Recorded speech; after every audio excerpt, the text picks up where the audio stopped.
Ladies and gentlemen, Assalamu alaikum and a very good morning to you all.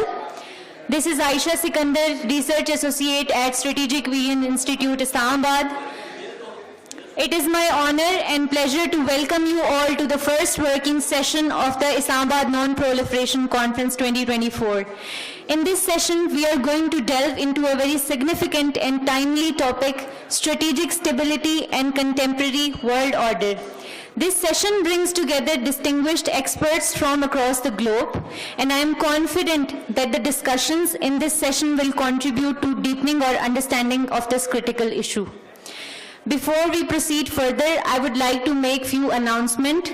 Please listen to them carefully as they will ensure the smooth proceedings for the rest of the sessions for the day. Today's program will be divided into 3 working sessions. The discussions in each session will take the form of a panel discussion. Following each session, there will be a dedicated question and answer session. Our session will also be live streamed on Zoom, video conferencing, and YouTube. For those who are attending via Zoom, kindly note that by default, mics of all the attendees will be on the mute. Online participants are requested to kindly use the Q&A session to type out their questions. Please do include your institutional affiliation along with your name. While we fully encourage you to participate, we request you to please be brief in your questions. The audience are also requested to avoid long comments and not ask multiple questions, and we shall try our best to ensure all the questions get answered within our allotted time. Without further delay, I would now request speakers and moderator for this session to please join us on the stage.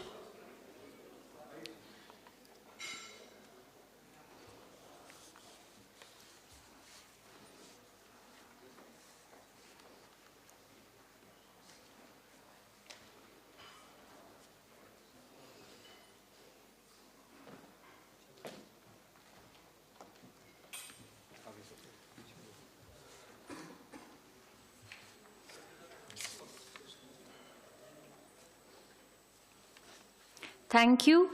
The first speaker for this working session would be Ambassador Zamir Akram. Ambassador Zamir Akram is currently Advisor to Strategic Plans Division, Government of Pakistan. He holds a master's degree in International Relations from the London School of Economics and Political Science.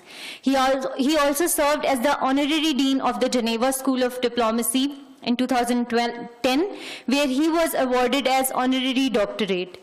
He has served as Pakistan's ambassador and permanent representative to the United Nations and other international organizations, and has served in the former Soviet Union, India, United States, and the United Nations. He has dealt with key issues including Kashmir, Afghanistan, nuclear disarmament, human rights, and counterterrorism in his career. He continues to write articles for major Pakistani newspapers and international journals covering these issues, and has authored a book titled The Security Imperative, Pakistan's Nuclear Deterrence and Diplomacy. Our second guest speaker for this session is Dr. Alexander Nikitin. Dr. Nikitin is a professor of political science department at McGill University, Primary Research Fellow of the McGill Institute for International Studies, Primary Research Fellow of the Institute of World Economy and International Relations, Russian Academy of Sciences. He is also Director of the Center for Political and International Studies, Professor of the Research University, Higher School of Economics, President of the Russian Political Science Association, and Chairman of the RPSA International Cooperation Council. His areas of expertise include international security, peacekeeping, conflict resolution, international relations, NATO policy and Russia-NATO relations, nuclear policy and non-proliferation, regulation of the private military and security companies, and civil-military relations. Our third speaker for this session is Dr. Gyoshe Tong. He will be joining us online. Dr. Gyoshe Tong is a professor at the Department of International Relations School of Global Governance of Shanghai University of International Business and Economics. He is the director of the Center for South Asian and Indian Ocean Studies and is in charge of the Institute of International Study and Policy Analysis of the Shanghai University. He is also standing member of the Shanghai Association for International Studies and the Shanghai Association for American Studies. His main areas of interest are geopolitics, China's foreign policy, and South Asian security. This session will be moderated by Dr. Nasir Hafiz. Dr. Hafiz is a Director Research at SVI Islamabad. He holds a PhD from Department of International Relations, National Defense University, Islamabad. He has been associated with the School of Advanced International Studies, Johns Hopkins University, as Visiting Research Associate in South Asian Studies Center. His research areas are national and international security, nuclear strategy, nuclear diplomacy, non-proliferation, arms control and disarmament, discourse analysis, strategic foresight, and scenario planning. Now I would hand over this session to Dr. Nasir Hafiz to moderate the remaining of the session. Thank you.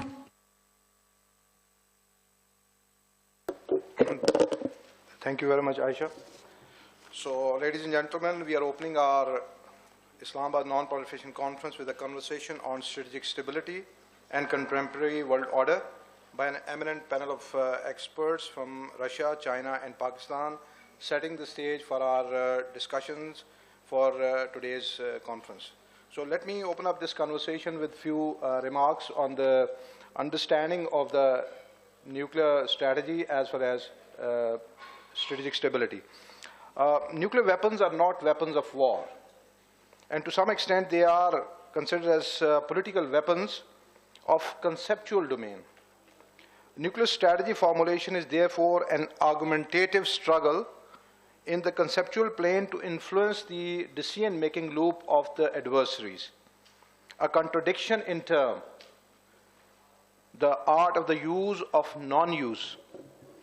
Such a characterization, however, should not be misunderstood. The essential practical aspects of credible nuclear deterrence are important and will continue to have relevance. In today's contested world, while the global powers continue to modernize their nuclear arsenal, they also realize the harsh reality that a nuclear war is not winnable. Americans deliberated this delicate balance of terror more than others and realized quite early the essence of nuclear strategy in seeking strategic stability. Despite rivalries, both the superpowers found common interest in negotiating an acceptable state of vulnerability to strengthen the strategic stability. Ladies and gentlemen, strategic stability is not an automatic, rather a constructed and a deliberated condition. It cannot be achieved unilaterally. Cooperation by the adversary is essential. It is not always favorable and desirable by all parties. It is rather constraining. It is a negotiated position to avoid mutual suicide.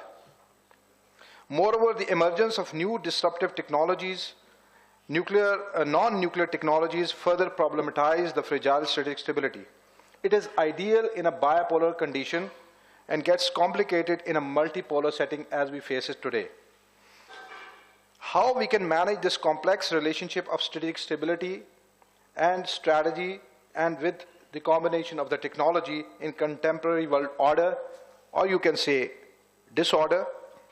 We have a panel today, so I would request Ambassador Zamir Akram to first take the floor, sir, and share with us your thoughts on this issue. We will have 10 to 15 minutes for each speaker. Then we will have another 2 to 3 minutes to further conclude or have some ideas by the speakers. And then finally, we will open the house for question and answer. So over to you, sir. Thank you, Dr. Hafiz, and Bismillah ar-Rahman ar-Rahim. Ladies and gentlemen, I'm really honored to be here with you this morning and speak on this very important subject. Let me begin by saying, sharing my understanding of what I think ought to be a definition or a consideration of strategic stability in a global context or even a regional or bilateral context. In order to maintain, manage geopolitical or conflicting geopolitical or strategic interests, strategic stability between, at the global level, as I said, or regional or bilateral level, can only exist when there is an existence of credible deterrence between the contesting powers. And if this credible deterrence does not exist, or there is an imbalance in this balance of terror, then the order or the relationship is likely to break down. Now, coming quickly to what is the current environment, the international environment, the contemporary international order or disorder, as you would like to see, I think what we are undergoing right now can be traced back almost to 1991, and I would say starting with the disintegration of the former Soviet Union and the emergence of the United States as the sole superpower. At that time, the US believed itself to be an indispensable nation, but it also sought a global order in which the US would be the dominant or the hegemonic power, and that it would, and its policy since the Clinton administration at least, was to pursue a policy of preventing the emergence of a peer competitor. Its national security strategies since that time have underscored the need for full spectrum dominance. And that, of course, created an international environment where the US exercise of its unipolar power led to the US acting in a unilateral manner, ignoring the UN General Assembly, the UN Charter or the UN Security Council. And we had instances of the attacks on Iraq and then later on Libya and Syria and all the other places that we have seen. Afghanistan, of course, beginning with Afghanistan, but at least for Afghanistan, the US had a legitimate reason because of the terrorist attacks, but subsequently the other policies that were followed by the Bush administration could not be justified. I think one of the two areas in which the US pursuit of full spectrum dominance has brought us to the present state of affairs, one was, of course, in Europe. And ever since the Clinton administration, the incremental enlargement of NATO has been the key issue that has brought us to a situation of this Ukraine war. And this is unfortunate because when the Cold War ended, the then US the senior President Bush had actually assured, it was a verbal assurance, but it was an assurance, to first Mr. Gorbachev and then to his successor, that the US would be sensitive to Soviet and Russian security concerns, and that this assurance was the basis on which Moscow accepted the unification of Germany and the breakdown of the Berlin Wall and the rest of it. So this is a major breach from the Russian point of view of the understanding that the US had, and the incremental enlargement of NATO is seen as a threat by the Russians as a threat to Russian national security. So that's in the European theater. But then the pivot to Asia during the Obama administration has created somewhat of a similar situation of confrontation between the other rising country, and that is China, and then the creation, as you know, of the Quad and AUKUS and all the rest of it, the tensions in the South China Sea, the East China Sea, the Taiwan Strait, the idea that the US and its allies want to implement or ensure a rules-based order, but on the other hand, this very rules-based order is being violated as we see in the Middle East today, or as we see in the behavior of the United States itself, as I mentioned, in the Middle East and other parts of the world. So in this environment, of course, it's natural, I think, that the Russians and the Chinese have entered into an alliance and have declared that this is an alliance with no limits. And so what we have is that from the days of the Cold War, characterized by a bipolar world, After the Soviet disintegration, we moved into a unipolar world dominated by the United States. And now, with the rise of China and a resurgent Russia and the outbreak of war in Ukraine and the confrontation between the Chinese and the Americans in the Asia-Pacific region, what we are witnessing is the emergence of a very unstable multipolar order. Now, this is the geopolitics. This is the geopolitics. But what is the impact on the issue that we are focused on? And the first impact, I think, is that the credibility of deterrence has eroded enormously, especially in Europe. And there is valid concern that you are fighting a conventional war under a nuclear shadow. And this environment can escalate, even accidentally, unintentionally, it can escalate to the use of at least tactical nuclear weapons. And you have seen recently the announcement that was made by President Putin on the circumstances that the Russians could consider the use of nuclear weapons. And this kind of confrontation is obviously being triggered by the export of highly sophisticated, long-range conventional weapons such as the missiles that are being provided to Ukraine, the F-16s and the rest of it. You know that very well. So Ukraine or Europe is now virtually a nuclear tinderbox, and it can take off anytime. We are one mistake, as the UN Secretary General said, we are one mistake away from Armageddon. The other problem is that all three nuclear powers, and then the subsequent events at regional levels, and I'll come to that in a bit, but all three nuclear major powers are upgrading their nuclear capability. So there's horizontal and vertical proliferation of nuclear weapons and nuclear capabilities, modernization of the triad of delivery systems, and use of and development of new missiles like the hypersonic glide vehicle, etc. And, of course, the induction of new and emerging technologies like cyber, artificial intelligence, and all on the rest of it, quantum computing, into weapon systems. And now we are dealing with the possibility of having automated lethal autonomous weapons or automated drones that could be used already being used in war. So that's the third aspect, is that there is a complete breakdown of any kind of arms control negotiations. The talks between the US and the Russians on the resumption of New START, or between the Chinese and the US is not taking place.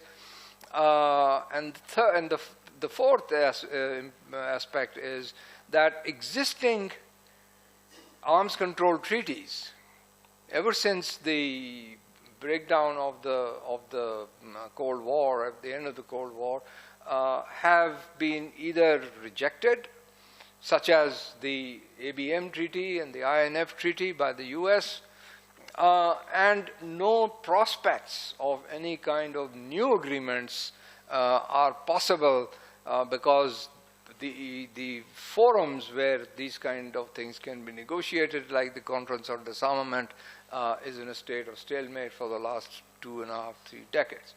So this is the status where we are. I'm going through it very quickly, because we can go into details. Finally, I just want to focus a bit on our own region, because how does this international environment impact us? And I think the great power competition at the global level is being played out in South Asia because of the fact that the US and India are engaged in a strategic partnership that is aimed against China and containing China and confronting China.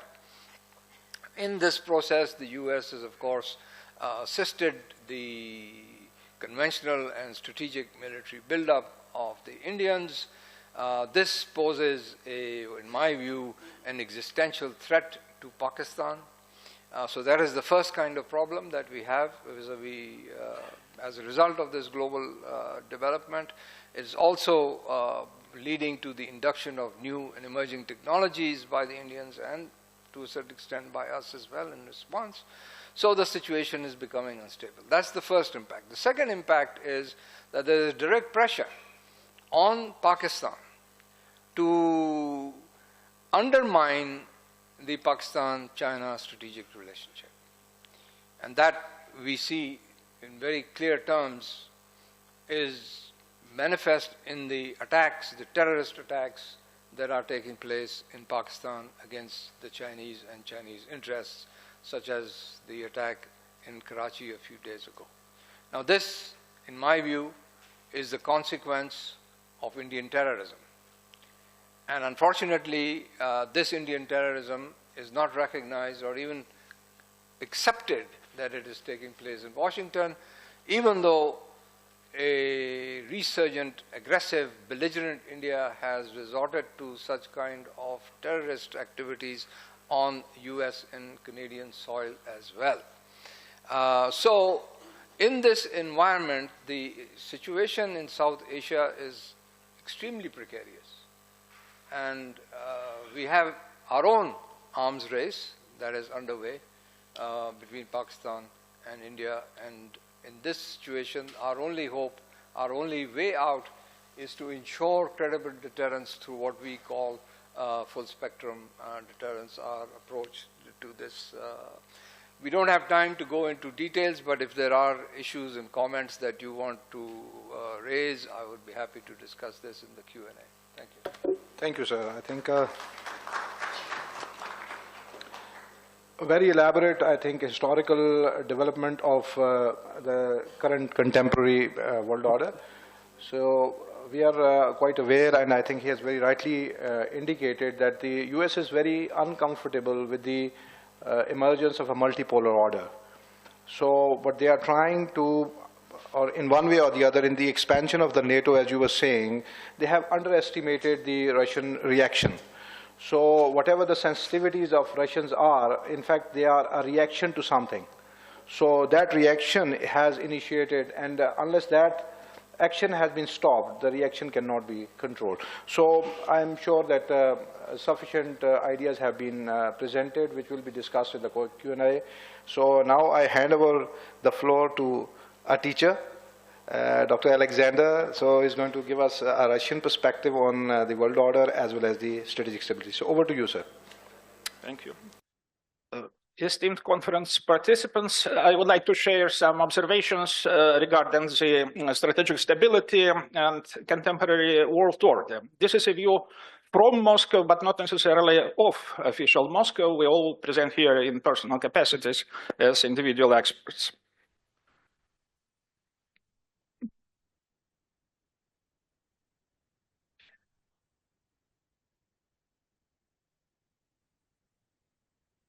Strategic stability as a notion, as a term, could be understood in different meanings. In a narrow sense, in a nuclear world, it is something which creates conditions when no nuclear power has a motivation to make a first nuclear strike and escalate to a nuclear war. But we can use the notion of strategic stability in a broader geopolitical sense, meaning that international stability is a preservation and non-violation of an existing relative balance between powers and national interests of major global actors. Both Pakistan and Russia and some more countries want reorganization of the world order, but we all want it in different ways. The Western commentators call the Russian position as revolutionarism or revisionism.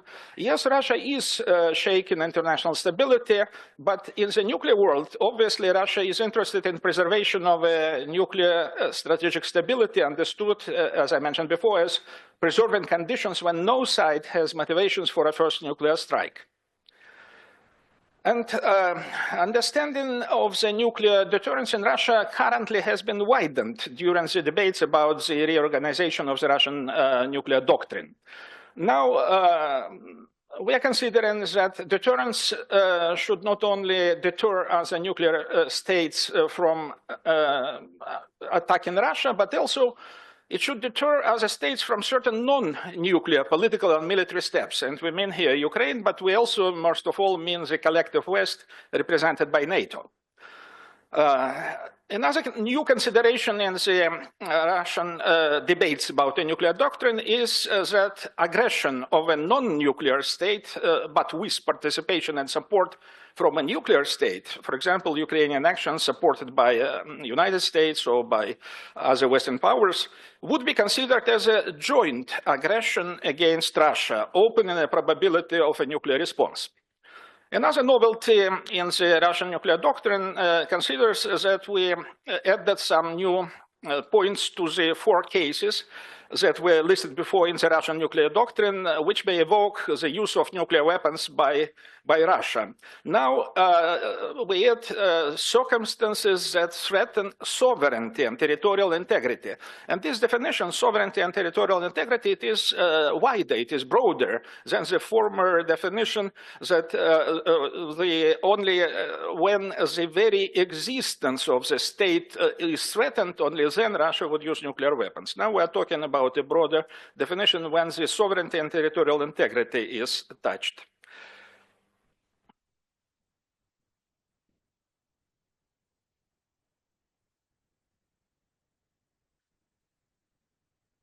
We're trying to count how many arms control agreements we concluded in different decades. And it's an interesting graph which shows that the 70s and 90s were specific decades when more than 20 in the 70s and more than 30 arms control and disarmament agreements were concluded during the decade. But then we downgrade to 10, then to 7, and now practically to 0. And when we compare the quantity of approximately 70,000 nuclear warheads, which both Russia and the United States possessed in the mid-80s, we may be even satisfied that now not more than 13,000 warheads in the whole world exist. But we understand that the construction of arms control started, and it has not been started in 2014 when Crimea events happened, not in 2022 when Russian special military operation began, but as early as in 1979. Here is a list of approximately 20 agreements which were either canceled or broken during practically each year, starting from the end of the 70s. Geopolitically, now we observe something which I call the end of post-Soviet space. In which meaning? Not in the meaning that Soviet past not anymore influence, but Soviet past of many, Soviet belonging of many former republics is not anymore the main factor in their behavior. In the behavior of Ukraine or Azerbaijan or Kazakhstan, a new group of factors arrived. Practically, Russia took a place of the Western list of threats in the eyes of the collective West, somewhere next to the ISIS, to Iran. And President Yeltsin, when he was in power, first decade after collapse of the Soviet Union, considers that Russia is large, but regional power. Our region is CIS, our region is Kazakhstan, Belarus, but not more. But Putin, then Medvedev, then Putin again, considers that Russia is a global power with global interests. But what are the global power criteria? We did a study in our institute, and we inserted into the computer many types of data regarding all 193 countries of the world. Some main parameters which we're trying to compare were percentage of this or that country in world population and world economy, possession or non-possession of nuclear weapons, also recognition of the state as regional leaders. And we came to interesting calculations. There are 10 countries which accumulate 60% of the world population, 72% of the world economy, and 80% of global military spending. These are those 10 leading powers. And we understand that we, as Russia, we need to expand and develop relations within this group. Practically, that is a group which is influencing the current and future state of the world order. Regarding ourselves, we consider that parameters of global role of Russia are a huge territory, 17 million square kilometers, a kind of planetary size of the country, permanent seat at the United Nations Security Council, large arsenal of nuclear weapons, global reserves of natural resources, and a role which Russia plays in the world conflicts. Russia, during the last 3-4 years, became the third largest exporter of weaponry after the USA and France in the world. And in 2019, Russia sold weapons to 31 states, and now less, only to 12 states. And notable 34% of Russian weaponry sales go to India, 21 go to China. Russia and Pakistan, India, this South Asian area, were not exactly a common strategic neighborhood.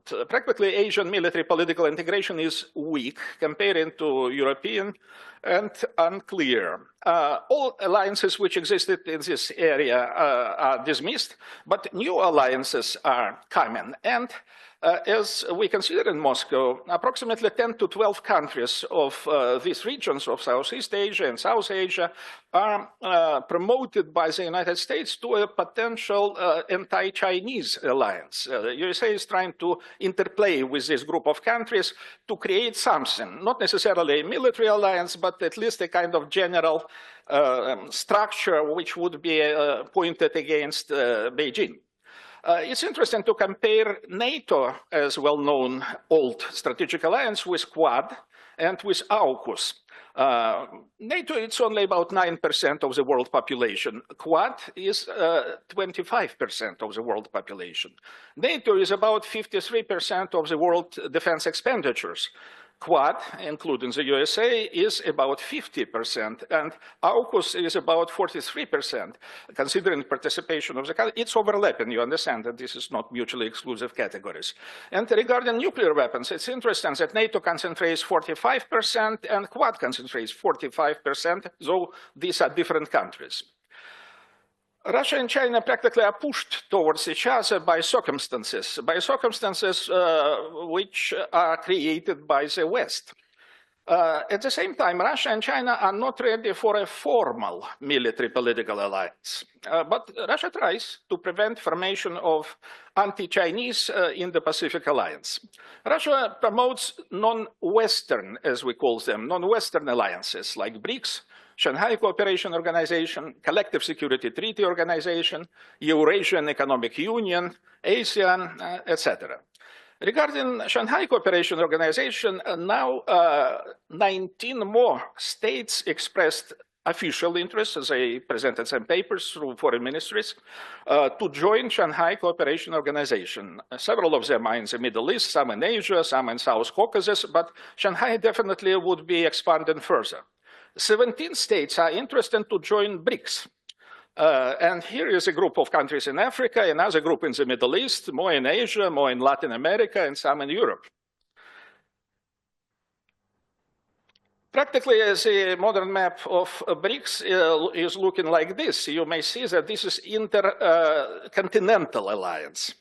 And practically, new BRICS parameters are 46% of world population, which means that every second person on this planet lives in a country which is a member of BRICS. 1/3 of the world economy and 43% of the world oil production.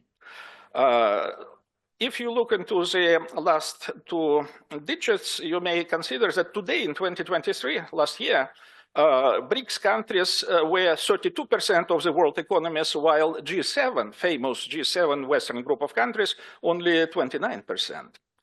Practically, there are very funny comparisons made by journalists. For example, the quantity of tanks combined in BRICS are much bigger than the quantity of tanks in NATO. But obviously, we cannot imagine a situation when Brazil tanks will join South African tanks, jump to China, and then join Russian tanks together.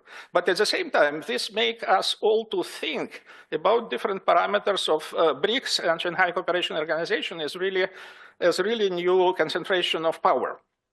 Regarding Quad, Russia is concerned with India's membership in Quad. And we are concerned with some parameter of Chinese behavior as well. Chinese Belt and Road Initiative project some interests which some way contradict to the Russian Eurasian Economic Union project. Practically, we, from two sides, suggested to Central Asian states like Kazakhstan, Uzbekistan, two contradictory offers to create free economic space, one offer from Russia and one offer from China, and they cannot be implemented together. When we look into the Chinese plans of future 8 to 10 belts and roads, we notice that some of them already, and this is one of the new Chinese maps, some of them are moving worldwide through the Panama Canal to reach from China, Europe from the other side. So it's already a global system which includes Australia, New Zealand, many African countries. And we understand that China cannot realize this system without a new system of strategic alliances with a new group of countries. Practically, we may try to formulate, as experts, not as politicians, current principle of the Russian foreign policy. And we observe, obviously, that Russia would like to build and affirm worldwide multipolarity. At the same time, I'm not ready to say that Russia is interested to see 20 or 30 poles of world influence. Russia is, first of all, interested to reconfirm that Russia herself is perceived as a pole in the multipolar system. Moscow is interested to shape new non-Western interstate alliances, that I mentioned, to restore Russia's status as a superpower and step by step move toward de-dollarization of world economy to rely more on national currencies of the BRICS nations. Also, we are interested to create self-sustainable economy and minimize external economic dependence. Yes, Russia became pragmatic, more pragmatic than before. Practically, Russian president often refers to the fact that we are only doing something which America was doing all previous decades. We use military force for promotion of national interests. And yes, we want to maintain economic, political, and ideological sovereignty. We would like to use globalization as a tool. Don't allow globalization to equal to westernization. We want to project influence of other civilizations and to affirm international law as a universal regulator of international relations. Don't agree into so-called rules of international behavior imposed by Western powers. So if we ask ourselves, what is the Russian vision of a world order which would provide geopolitical strategic stability? Yes, first of all, it should be pluralist world order without unipolarity or bipolarity, even without American-Chinese bipolarity, but as well without Russian-American bipolarity. And yes, universal respect to specificity of social, of political, economic, ideological models of different states and societies is welcomed. Reformation of United Nations towards more pluralistic representation and change in the UN decision-making mechanism. Also, upgrade of Global South to the decent standards by involving North and South societies into joint alliances and global assistance programs. And more equal use of globalization tools and benefits by various civilizations. Not instead of westernization, but complementing westernization. And our inability to disinvent nuclear weapons should be complemented with restoration, at least partially, of the broken arms control and disarmament system of treaties, of preserving and strengthening non-proliferation, and of joint conflict resolution and confidence building mechanisms based upon United Nations, but also upon bilateral and multilateral agreements. This is, in general, a brief presentation of our vision of the global strategic stability. Thanks. Thank you, Dr. Alexander. I think he has given a very elaborative, quantitative, data-based explanation of the power potential of global powers, and especially focusing on Russia. So I'm grateful, Doctor, you thought that you would be extending, but you really restricted to your time. So as Dr. Salek used to say that, whenever a teacher has a mic, you just have to be careful, because then, the relationship between mic and the teacher is eternal. So we would love to listen our own voices. I'm also a teacher, so I'll also restrict with this. But some of the very important point, what he said about, I just picked up a word which he said, disinvent nuclear weapons. I wish that we could disinvent and unlearn the the knowledge of making nuclear weapons. But this is not possible. So in the absence of that, I think arms control is the only possible option.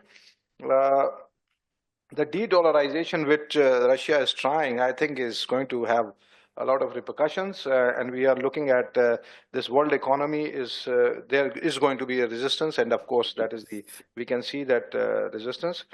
You very rightly said that Americans are looking they are living in the same unipolar world, and they are not giving up for their struggle to maintain that unipolarity after the end of the Cold War. And Russia, China, and other states are looking for a multipolar world. But there's no incentive for a powerful nation, or maybe a nation with a perception of power, to give up whatever it has. So that is how the struggle goes on, that NATO keeps on expanding. Others are trying to resist that expansion, and then we are at the verge of breakdown of the international order, and let's hope and pray that better sense prevail. So with this now, I just now would like to take on my very close friend. We have been together in DC. So Dr. Yutong, the floor is yours, and I'm sure a perspective from China would further add to our understanding of this global world order. So over to you, Dr. Yutong.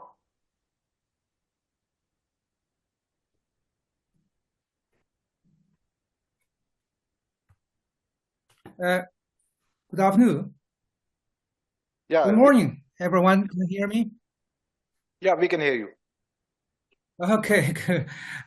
First of all, I thank you for your invitation. I'm so glad to be the present, not as myself, but here on the line. I'm so sorry about that. I'm talking, about the global instability and arms race when we talk about the international order. And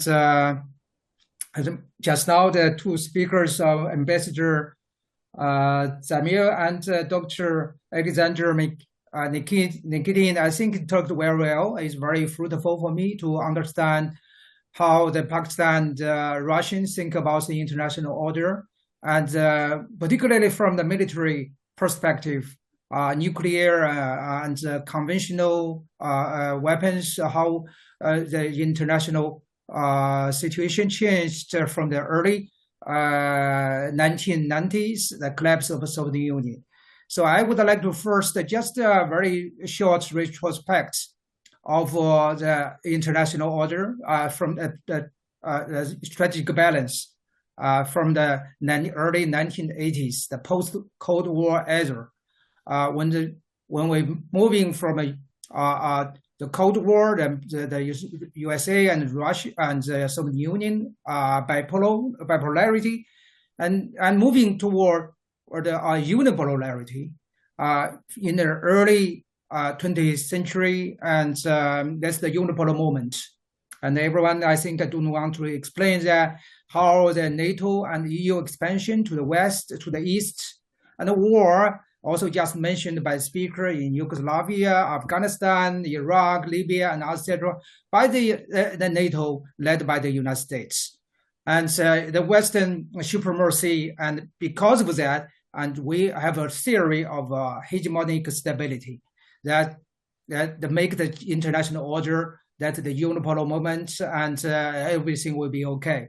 So at that time, China was regarded as is not really a real enemy, but they're not a real friend. So China's image in the 1980s, in the 1990s, and the 21st century, the first decade, China was regarded might be a friend, a partner, or just maybe an enemy. So, but with the time going on, because of China's rise and Russia to be an emerging power as a Euro-Russian continental power, so we can see the world is moving to a multipolarity because of the G20 as Shanghai Cooperation Organization and the BRICS. So many challenges to the G7 order. So when China, the BRI initiative was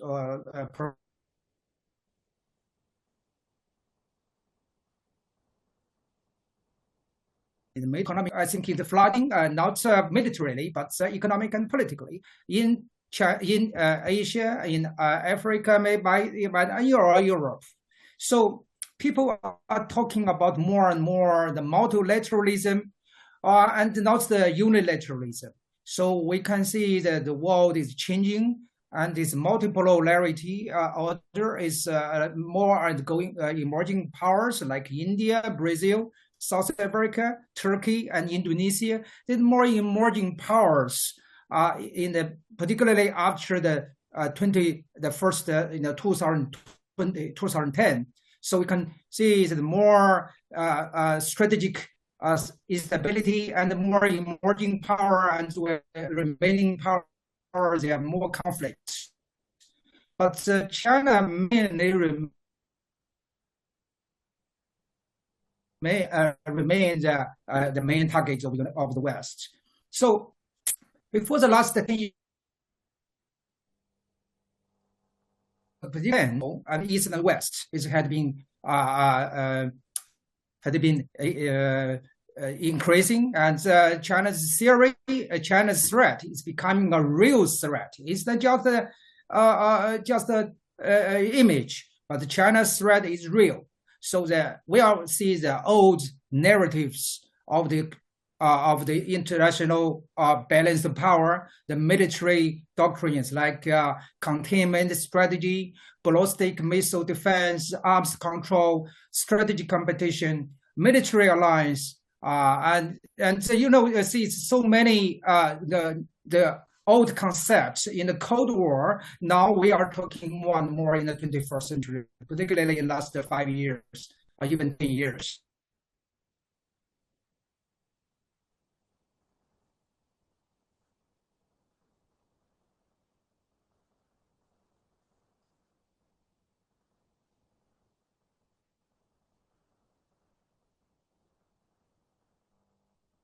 And emerging, you can see other dysfunctions because this great power game. I think this I first point I'm talking that this balance of power, how we move to a new strategic balance. So my second point is are we toward going to a new strategic balance like China, Russia, United States, US, EU, and India, and other countries will join this power game.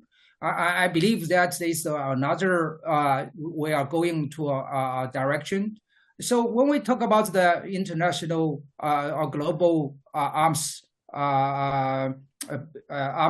race or military defensive or offensive, should we just see that how this international order moving, just what we don't expect? For example, the NATO expansion and how that expansion makes the U.S. makes the war over the Russia and Ukraine the conflict. That's another that the U.S. Indo-Pacific strategy in Western Pacific. How makes this strategy makes this regional conflicts much more closer. It's emerging, like over Taiwan Strait, South China Sea, Korean Peninsula, even India and China-India relationship in South Asia. So you can see how the Western countries led by the United States make this world international order because they want to maintain a unipolar strategy, unilateral polarity that makes regional conflicts more and more in the future.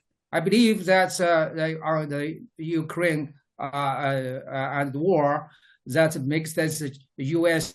and Russia, NATO and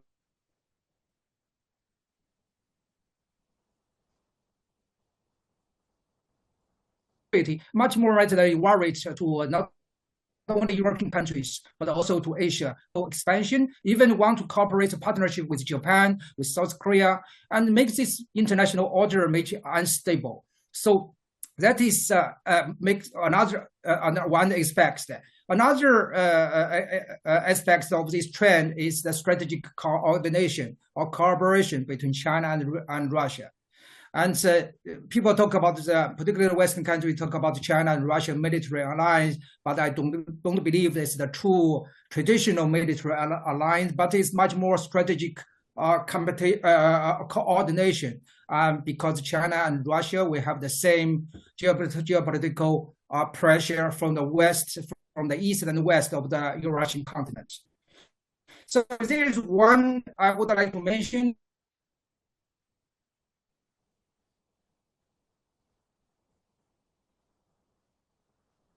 Europe.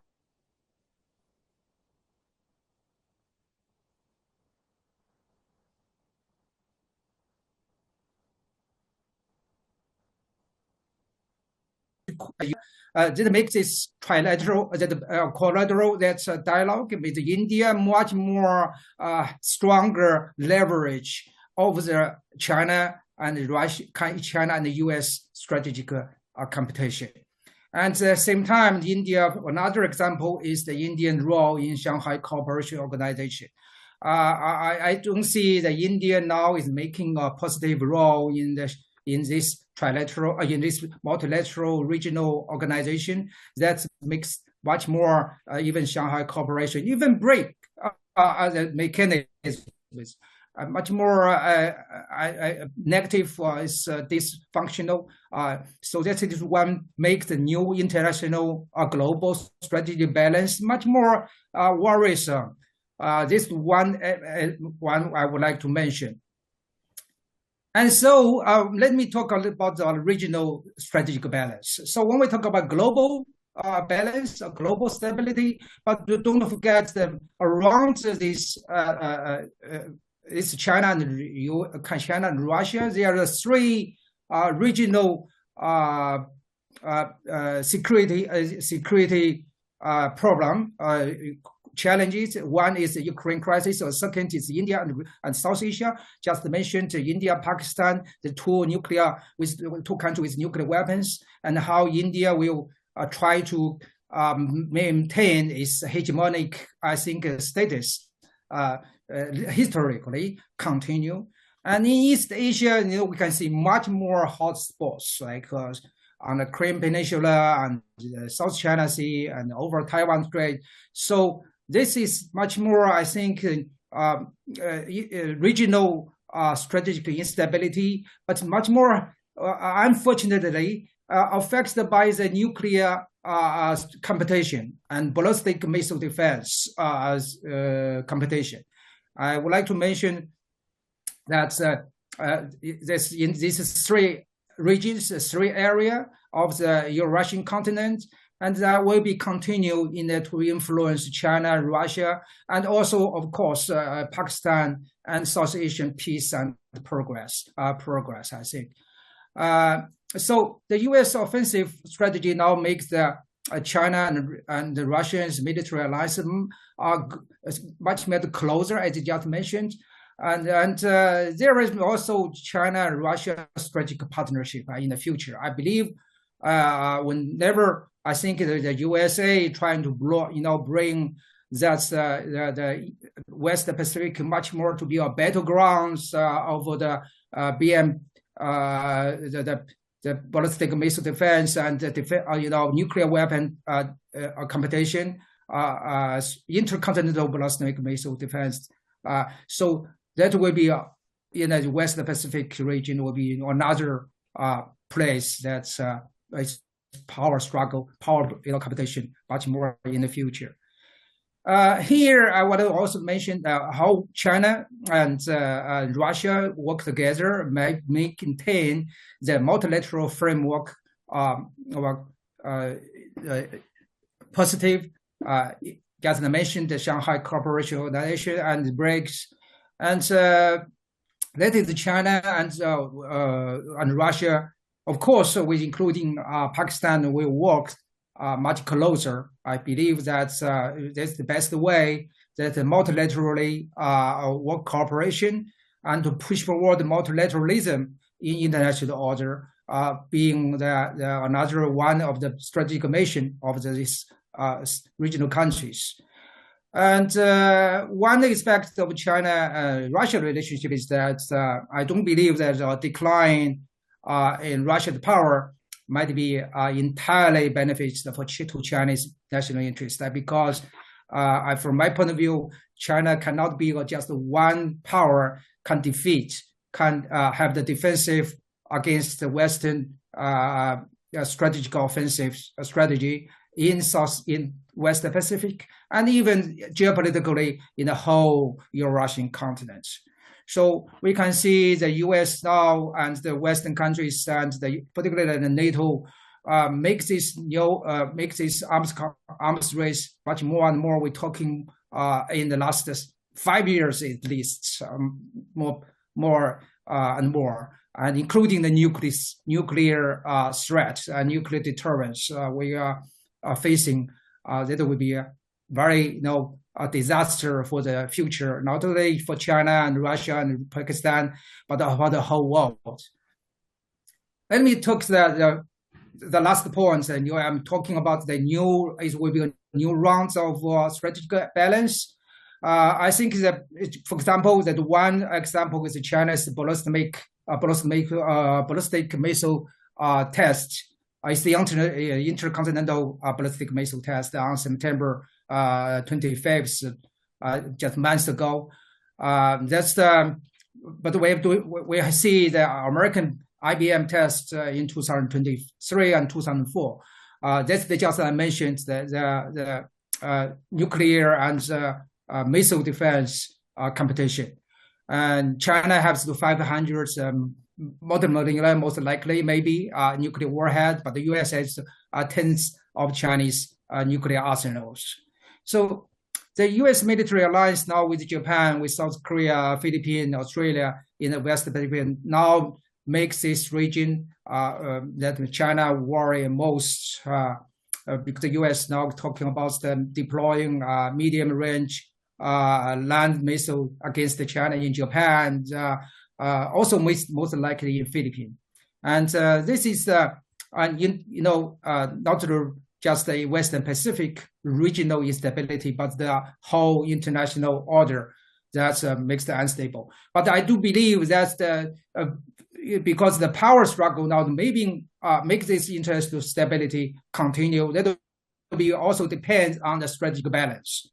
So the competition of nuclear and conventional military superiority, China and the United States, and other, like including Russia and Japan and other India, that makes this competition, I think, more broad globally, not just regionally. So from the global level, the strategic balance, I think, will be still moving forward, but both sides now prepare for the arms race. So the U.S. regards it as not so as the U.S. military reports mentioned that China is a pacing challenge. That will mean that I think in next 1 decade, I think the China and the U.S. will still the main roles. I think main powers on a global level, but in regional level, we can see also including the AUKUS. Nuclear submarine cooperation that makes the West Pacific and also Indian Ocean. I believe not the foreseeable future. I think, but I think the nuclear arms race might happen if we don't take any actions together. So I think now the international community will realize how international dialogue of arms control and non-proliferation, how is the importance. That is why I believe that this conference here, we are also one mention that how we make this world more peaceful. I think it will be maintain not only the multilateral but also strategic balance of nuclear power and conventional power, and will be still, I think, in the near future will be one that aspect option that for all of the big powers that just mentioned, not only 10 power countries, but also I think for the world. I think that the time is up. I stop here, and thank you so much.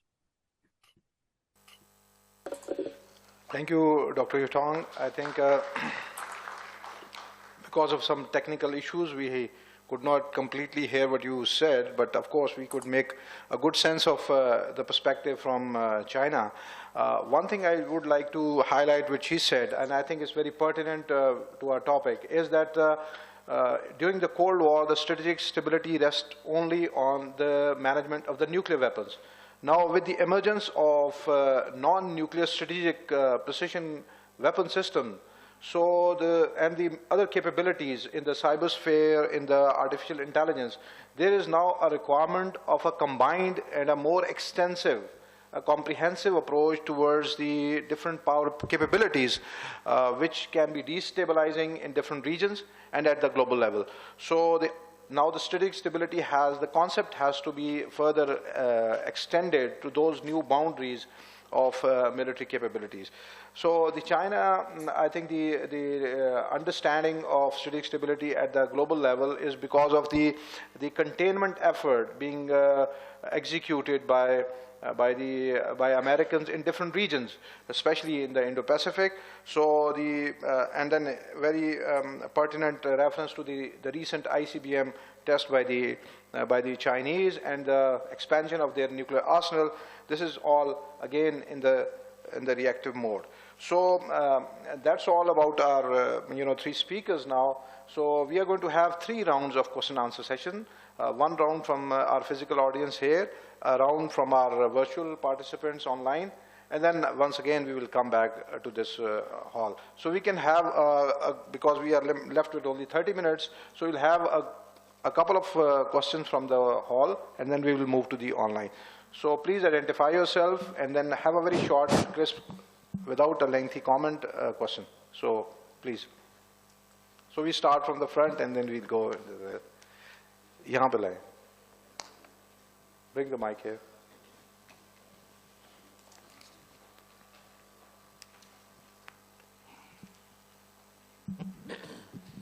Thank you very much. My name is Masood Khalid. I'm a former ambassador. And while greeting Professor Alexander Nikitin to Pakistan, welcoming him to Pakistan, I would like to refer to his remarks about the Russian-Chinese relations. I believe that these relations have, become quite strong in recent years. And I was reading somewhere that in the last few years, President Putin and President Xi Jinping have met 40 times. And it's a relationship, it's a partnership of no limits. Now, but you did refer to some divergence in the context of BRI linking up with the Eurasian Economic Union. My understanding is that there is an effort by both sides to create a synergy between these two processes. So my request is, could you please elaborate? You mentioned 2 economic zones which China has suggested, and what kind of divergence of thinking exists between China and Russia on this particular issue? Thank you very much. Thank you. I'm Zahir Kazmi.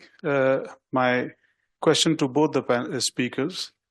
We are in a very unique situation regarding nuclear deterrence, in which we are talking about the possibility of breakdown of deterrence between 2 or more nuclear powers, if we take NATO into account, on a territory of a state, or perhaps outside the territory of a state, which had nuclear weapons and gave these up, and is in a dilemma right now. So it is a unique situation which has not been there in the Cold War, because there's one side which is giving a nuclear signal that nuclear weapons are at play, and the other thinks that they have called the bluff of the first side, and they think that they are never going to use nuclear weapons, they're just bluffing. So in such a risky situation in which you don't have any guardrails of arms control or risk reduction, how feasible do you think is still the pledge between P5, and especially between US and Russia, that because a nuclear war cannot be won, it must never be fought. Your comments on that, sir. Thanks. So we have Ijaz Adasaf, please. Thank you. Thank you for an excellent data-driven presentation, Dr. Nakeetan. Obviously, we've been talking about nuclear weapons, but there is another problem now, which is with reference to the conventional and nuclear forces entanglement. And now, for instance, there is a Russia-Ukraine conflict going on. And with the advent of non-nuclear strategic weapons, how does deterrence hold, for instance, if there is a scenario in which a non-nuclear strategic weapon fired by a non-nuclear weapon state hits a nuclear submarine, for instance, just as an example, how would the nuclear weapon state respond to that? Do you think that is an issue that induces greater instability in terms of deterrence? We have a last question, please. Then we will come back again for the next round. You can have the mic.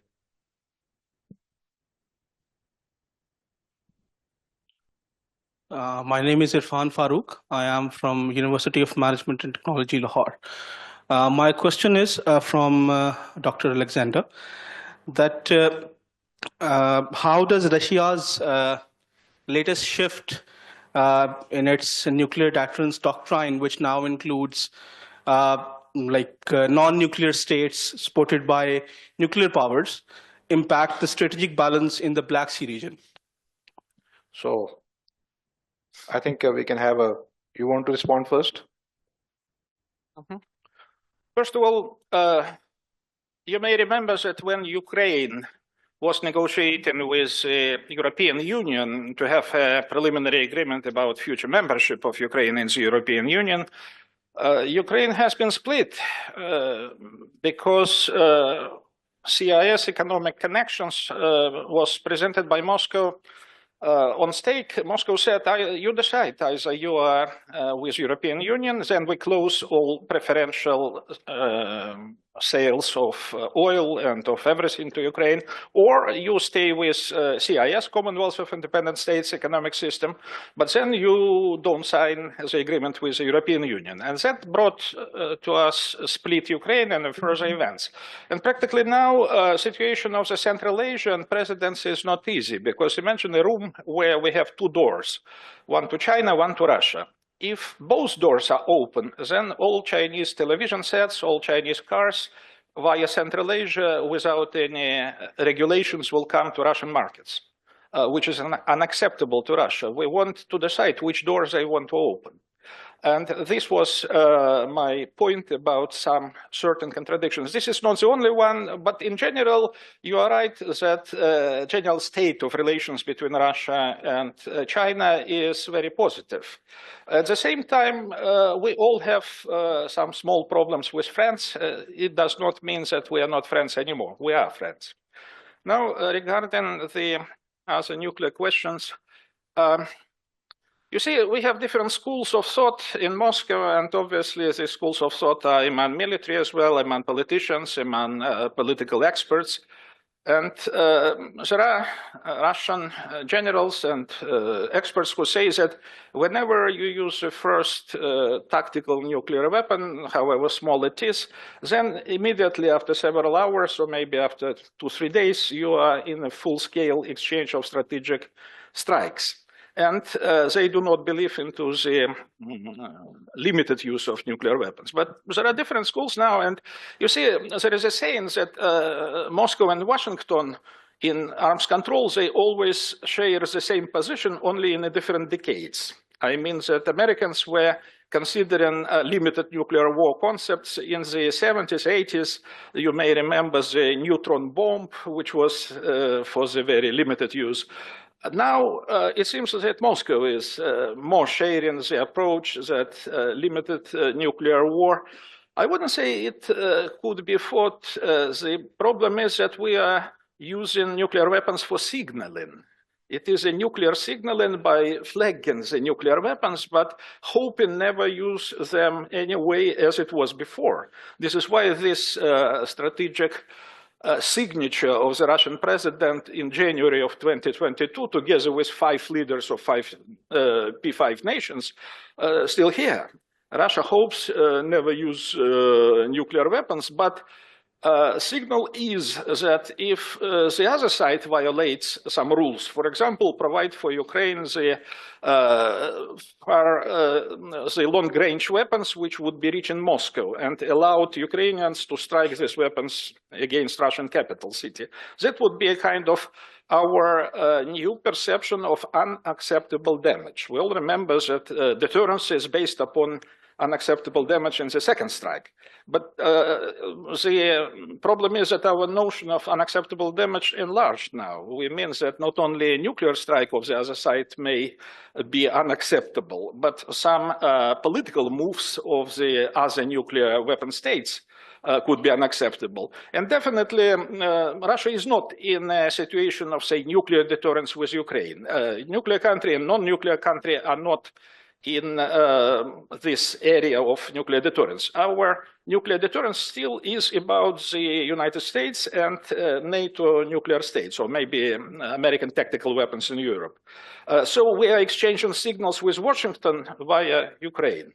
Practically, this is a situation when, let me stress this again, this is a political and signaling use of nuclear weapons, not preparation for the physical use of them. Thanks. Would you like to say something on that? Well, I'd like to say a bit on the overall concept of strategic stability. I wouldn't go into the Russian position or the American position. I think it's for the Russian government to draw its own red lines. But I think that the thing that we need to be very careful about is that the impact this war in Ukraine has had and is continuing to have on the concept of strategic stability. We are very close to the breakdown of credible deterrence. Because when one side is encouraging one of the combatants to use weapons that are so-called conventional weapons in a strategic role, number one, and number two, when the other side's warnings and red lines are being projected as a bluff, as a nuclear bluff, then we are in a situation which is far worse than where we were in 1962 Cuban Missile Crisis. And I still believe that the Russian government is a responsible actor and will not resort to the use of nuclear weapons. My greatest concern is accidental use. And that is also what I quoted the UN Secretary General as having talked about that possibility. There is also the possibility that was mentioned in the question that a missile might hit a nuclear facility, not necessarily a nuclear powered submarine, but it could hit another nuclear facility on either side and release radioactivity, which would have the same sort of effect as having used at least a dirty nuclear bomb. So the situation is extremely precarious, and strategic stability is under severe strain at the moment. That's the point I want to make. So, Dr. Yutong, would you like to give your comments on this round of questions?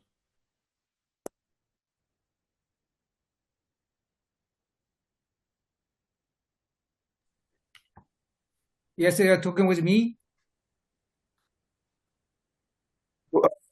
Do you want some intervention on this? Just a few words, and I believe that now we are talking about much more and more nuclear competition, nuclear problem.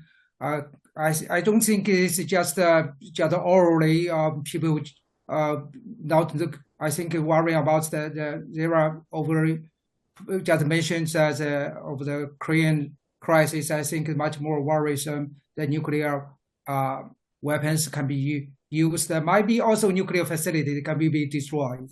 That is one aspect. But I still think there are another one I would might worry most is that China, USA, and Russia might be joined with Japan. With India and other countries to the nuclear competition. Want to make nuclear weapons tests.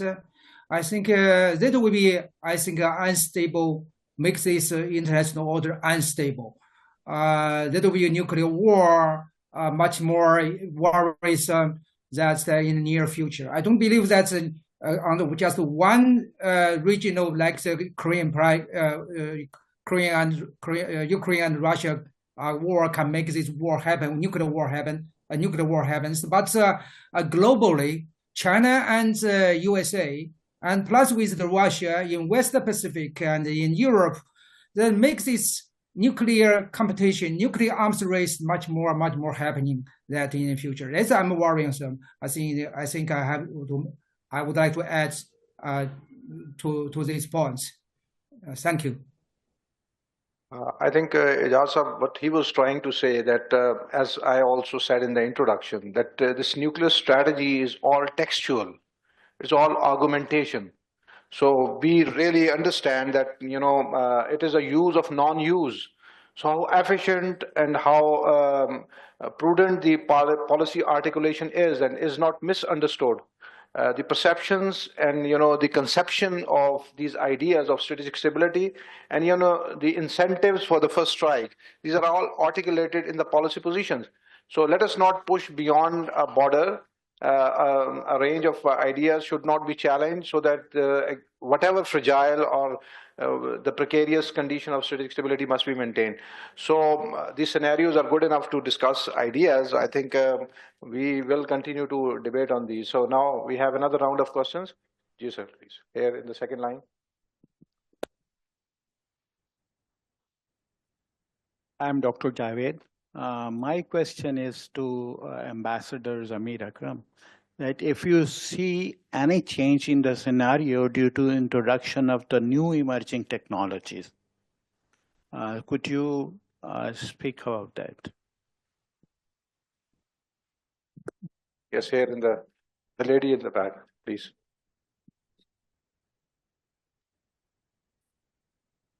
Thank you, Chair. My name is Sitara Noor. I work on nuclear non-proliferation and nuclear security issues. My question is directed to Professor Nikitin. In the context of the latest Russian president's statement on probable change in the nuclear doctrine, which involves a number of new elements, but that has, in a number of ways, that is another statement in the series of statements that have come since the conflict in Ukraine has started. So my question is the role or the impact it is likely to have on strategic stability, considering that nuclear deterrence is premised on three principles, which is communication, capability, and credibility. So on the communication part, there is a series of statements, and the capability-wise, Russia possesses the largest arsenal.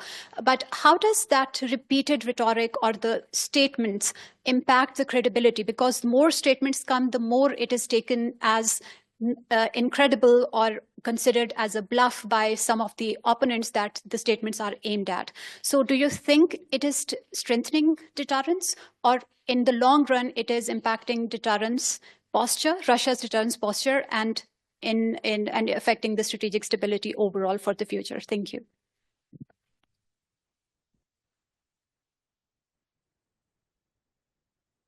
In the middle, please. Yeah.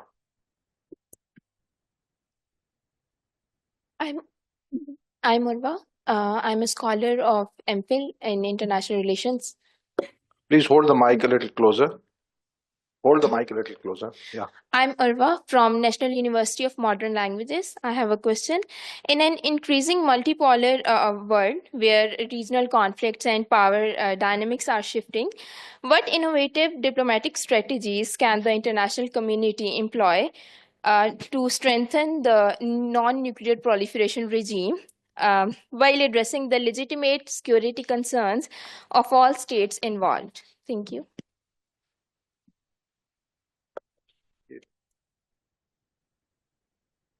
Are you addressing your question to any of the panelists? So anyone can answer. So one last question if we have anybody. Okay, okay. So you can have.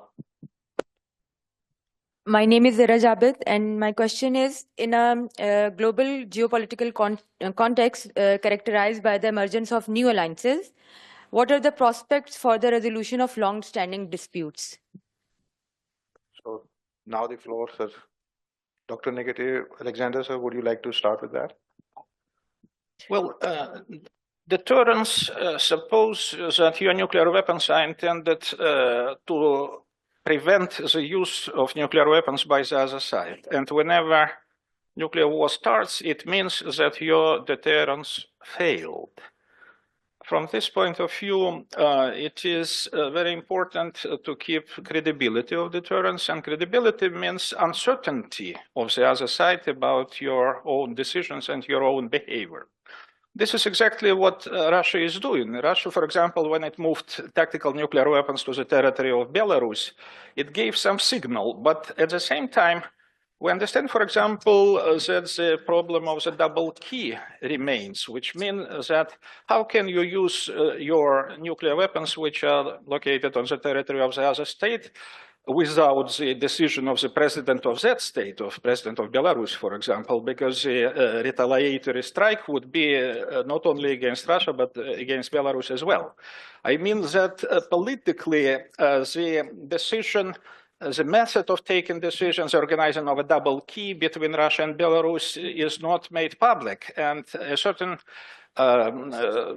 doubts remain how all this would work. But at the same time, some signal was sent, and even the president of Belarus himself, he is playing with, in his public statements, that if somebody would touch a territory of Belarus, somebody like Ukrainians, then everything might happen. And he's like giving a hint, a signal, that maybe the tactical weapons from Belarusian territory would be employed. But we all understand that this, in its turn, will not be done without decision of Moscow. So this is how, by a simple move of moving several tactical weapons to somebody's territory, you are creating a situation when your political decisions are not clear to the other side, uncertainty remains, but at the same time, weapons are here, they are ready to use, they are close to the field, several hundred kilometers from the front line.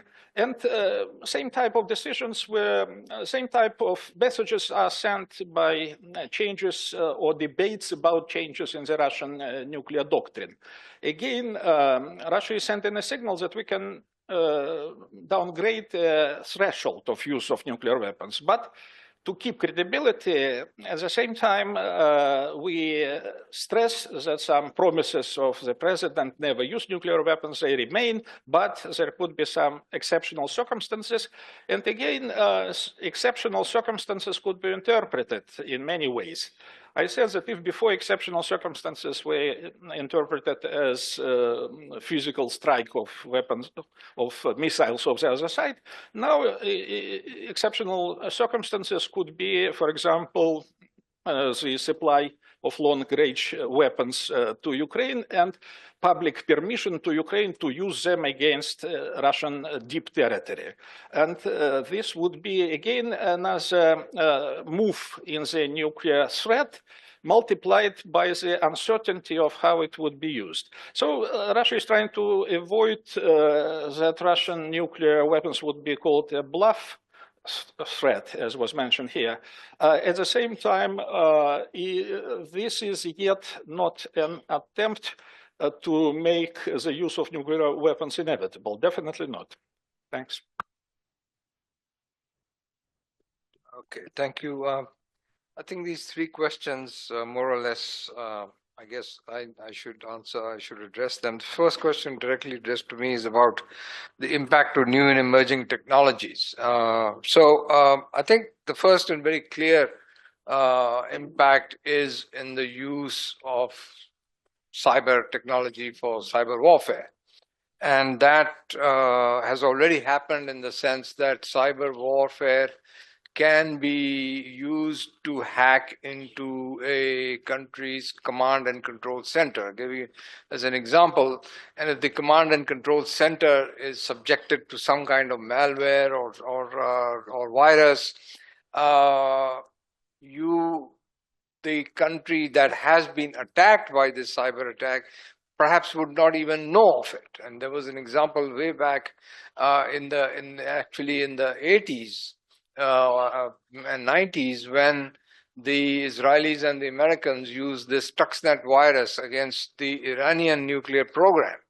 And it was after, and the nuclear programs and the nuclear reactors crashed, the centrifuges crashed as a result. And it was only afterwards that the Iranians realized what had happened, that the system had been that a virus has been placed. So cyber warfare is one of the new areas which can undermine deterrence itself, because if the command and control doesn't work, if the nerve center doesn't work, then your systems down the line would fail as well. So that's one. Then the other is, of course, the increasing use of artificial intelligence, and that is now being used in the development of what are known as lethal autonomous weapons or robots, or even in the development of autonomous drones or unmanned aerial vehicles, which have also already been used. In fact, they're being used in the Ukrainian theater. And so this kind of artificial intelligence gives the drone a much quicker controls, movement, much more difficult to shoot it down. So it becomes a extremely dangerous, qualitatively different kind of missile system that we have had to deal with before. And so this is one of the areas where artificial intelligence, and then artificial intelligence can be used on the battlefield. It can enable easier computations and therefore quicker target selection and use of your capabilities to take out the target. So it's basically speeding up. Then the much more dangerous area is what is known as generative AI. And generative AI basically is when the machine takes over itself. And that's the most dangerous kind of aspect, where it's a new version of the science fiction movies that we have seen that have come out about a robot that goes rogue. So that's one. So the whole impact of all these new and emerging technologies is on what is broadly called C4ISR capabilities, the entire range of command, control, intelligence, surveillance, reconnaissance, the whole thing. So that is the most dangerous. Then the other question was about new diplomatic initiatives on non-proliferation. Well, unfortunately, as I mentioned in my talk, in the present global and regional environment, there is really no possibility of any progress that is being made. I assume when you talk about non-proliferation, you mean the entire range of the non-proliferation regime, including non-proliferation, arms control, and disarmament. And so if you look at it from that point of view, the conference on disarmament has been in a stalemate because there is no consensus. It works on the basis of consensus, and there is no consensus among the member states on which issue to negotiate and to conclude an agreement on. The Western countries for a long time wanted to conclude an agreement on a fissile material cutoff treaty. This was something that was opposed by Pakistan, because we argued that there is a gap between Pakistan and India in terms of the stocks of fissile material, and we argued that if you want to negotiate a treaty on this, then the issue of the existing stocks need to be included.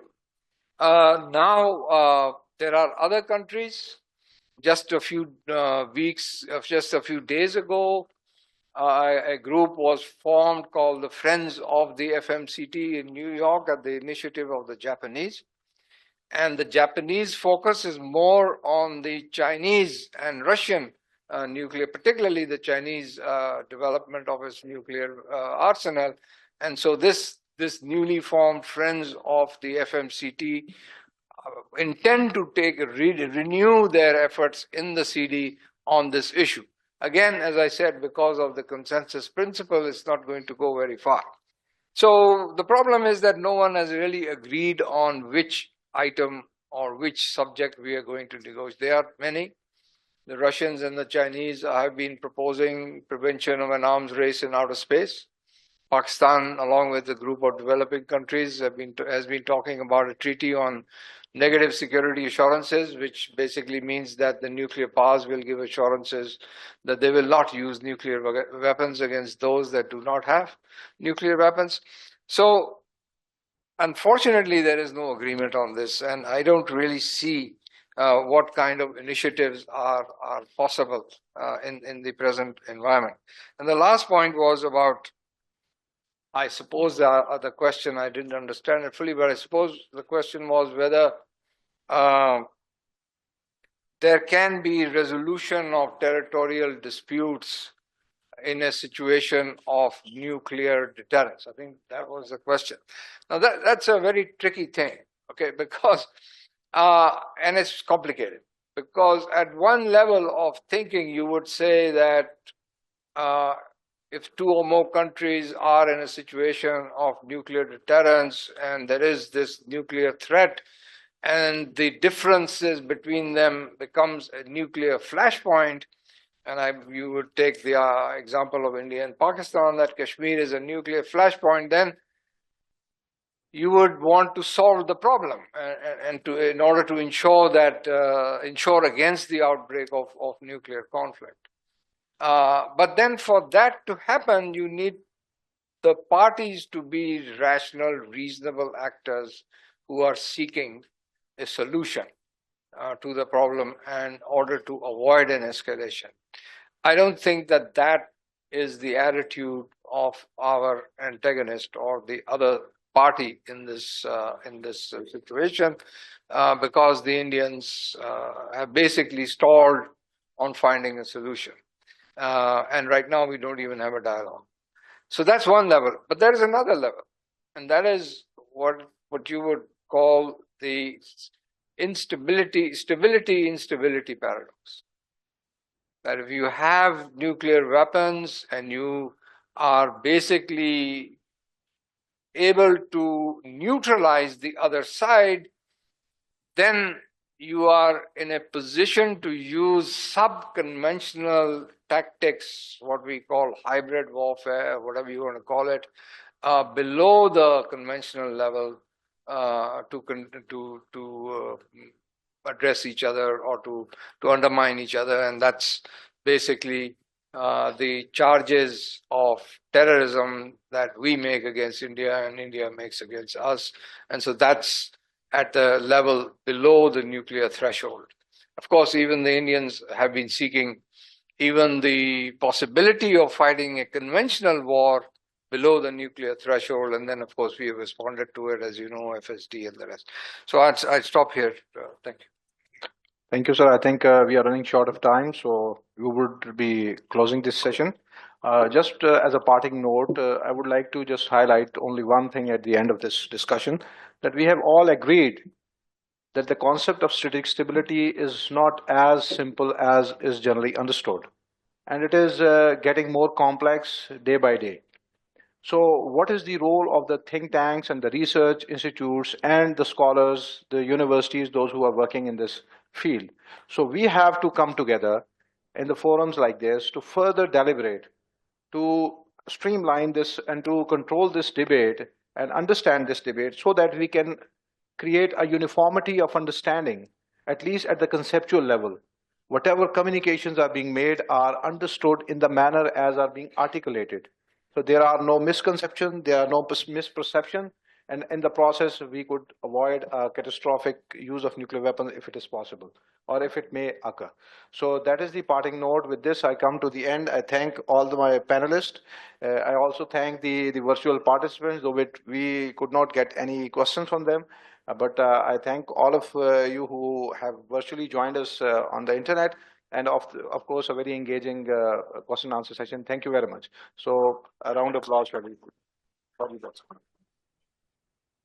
To all the speakers and participants for an engaging discussion. Now I would like to invite Dr. Naeem Salik, Executive Director, SVI, to present the conference mementos to the speakers and moderator. Sir, please. I would first request Ambassador Zamir Akram to receive conference memento.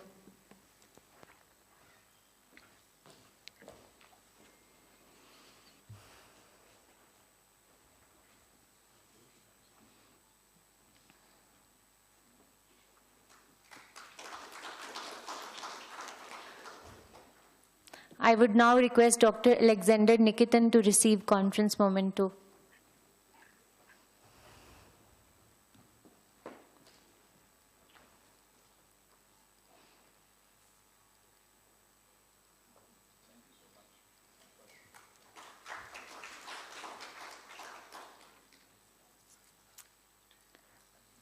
Now I would request Dr. Nasir Hafiz to receive his conference memento.